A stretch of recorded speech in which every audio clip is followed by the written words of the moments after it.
নমস্কার বন্ধুরা, সবাই কেমন আছেন? তো গুড মর্নিং সবাইকে। তো আমরা এখন সকালবেলায় সবাই বেরিয়ে পড়েছি ওই পুচকুটার পুজো দেওয়ার জন্য বড় কাছারি মন্দিরে। তো আমাদেরকে যেতে হবে নদীর ওই পারে, কিন্তু এসে দেখছি এখানে লঞ্চ নেই।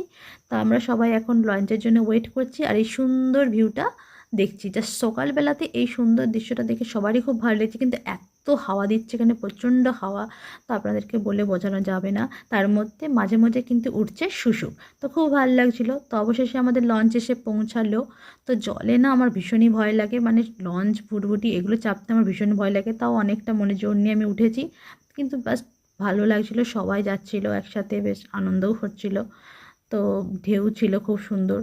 তো আর এত হাওয়া, এত ঠান্ডা সকালবেলা, তো আমি পুরো প্যাকিং হয়ে গেছি। কি বলবো আপনাদেরকে, এত ঠান্ডার চোটে, প্রচণ্ডই ঠান্ডা। তো আমাদের এখন দফায় দফায় যেতে হবে। তো রাস্তা অনেকটাই আমাদের এখান থেকে দক্ষিণ চব্বিশ পরগনা অনেকটাই। তো অবশেষে সব কিছু পেরিয়ে আমরা চলে এলাম বাবার থানে পুজো দেওয়ার জন্য। তো এখানে গিয়ে পুকুরেতে আমরা এখন স্নান টান করবো। আর বাচ্চাটা যেহেতু মেন পুজো আছে, তো কেউ ওখানে ন্যাড়া করানো হবে, দিয়ে ওর নামে পুজো দেওয়া হবে। এই হলো আমাদের সেই গুলুমুলু বাচ্চা। তো আমরা এখন স্নান টান করে নিয়েছি, এখন রেডি হয়ে গেছি। আর আপনাদেরকে পুকুরটা আমি অবশ্যই দেখাবো। তার আগে চলুন পুজো দিয়ে আসি বাবার থানেতে। তো আপনাদের মন্দিরটাকে বাইরে দিয়েই দেখিয়ে দিলাম, আমরা ভেতরে ঢুকছি না, কারণ মন্দিরের ভেতরে ফোন অ্যালাউ নেই। তো বাইরে থেকে আপনাদের মন্দিরে, এই সেই মন্দির আর এই সেই গাছ। তো আপনারাও চাইলে আসতেই পারেন বাবার মন্দিরে, আর আপনাদের মনের ইচ্ছা এইভাবে আপনাদের বাবার থানেতে লিখে দিয়ে যেতে পারেন।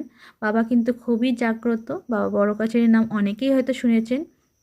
তো চাইলে আপনারা অবশ্যই আসতে পারেন, আপনাদের মনের ইচ্ছাগুলো বাবার কাছে জানিয়ে যেতে পারেন।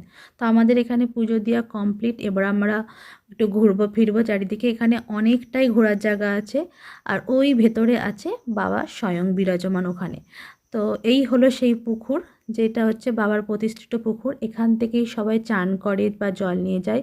আর মেন হচ্ছে এখান থেকে গণ্ডি কেটে বাবার মন্দিরে যায়। খুব বেশি ডিফারেন্স না, একটুখানি। আর এই দেখুন আমাদের পুচকু বেবি, কি সুন্দর এগুলো সাজুগুজু করে বসে আছে, একটু বিরক্ত হয়নি। আর এখানে অনেক দোকান আছে, খেলনাঘাটি বলুন বা নানা রকম জিনিসের পুতুল, মানে এরকম ঠাকুরের দোকান। তো আপনারা চাইলে যা কিছু কেনাকাটা করতে পারেন। খুব ভালো পরিষেবা এখানে, সব কিছুই খুব সুন্দর। আপনারা চাইলে অবশ্যই ঘুরতে পারেন। আর এখানে মেন যে জিনিসটা আছে, দফায় দফায় এখানে কিন্তু অনেক নার্সারি আছে। আপনারা চাইলে কিন্তু বাবা পুজো দেওয়ার সাথে সাথে এখানে কিন্তু অনেক গাছও কিনে যেতে পারেন। তো আমাদের সব শেষ, এবার বাড়ি ফেরার পালা। তো এবার চললাম, আমাদের খেয়া ধরে আমাদের বাড়ি যেতে হবে। তো চলে আসলাম পুজো দিয়ে। তো খুব ভালো লাগলো। তো কেমন লাগলো ভিডিওটা আমাকে কিন্তু অবশ্যই জানাবেন। আর এই পুজো দেওয়ার ব্যাপারটা যদি আপনাদের খুব